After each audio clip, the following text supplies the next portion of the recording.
Jack, I've got some important news. The head of the CIA has finally given us the green light for the Virtuous mission. Virtual mission?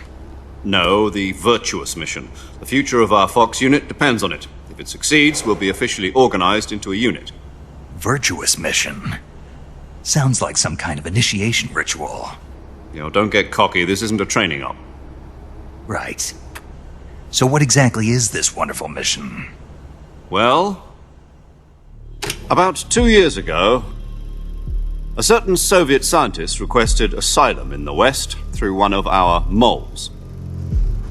His name is Nikolai Stepanovich Sokolov. He's head of the OKB-754 Design Bureau, one of the Soviets' top-secret weapon research facilities, and the East's foremost expert on weapons development. Sokolov? Isn't he that famous rocket scientist? The very same.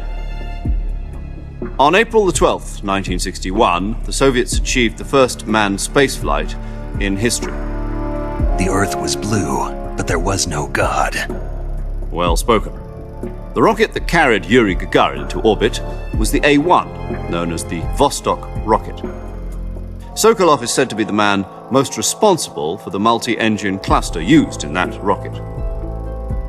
After Gagarin's flight, Sokolov left rocket development to become the head of the newly established Design Bureau.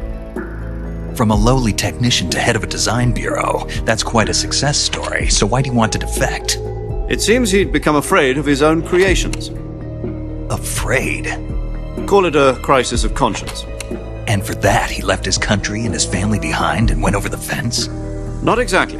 One of his conditions was that his family was also to be taken safely to the West. We used a mole to get the family out first and succeeded in sneaking Sokolov over the Berlin Wall shortly afterwards.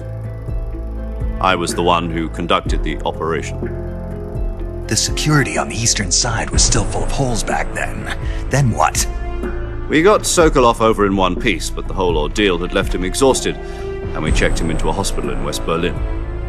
It took him 2 weeks and more than 600 miles to get from the research facility in the Soviet Union to Berlin. He was in no condition to say anything coherent. And it was only a week later that we had something much bigger on our hands. The Cuban Missile Crisis. October the 16th, 1962, President Kennedy received word that the Soviets were in the process of deploying intermediate-range ballistic missiles in Cuba. The President demanded that the Soviets dismantle and remove the missiles.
Eva, I found that sniper you were talking about.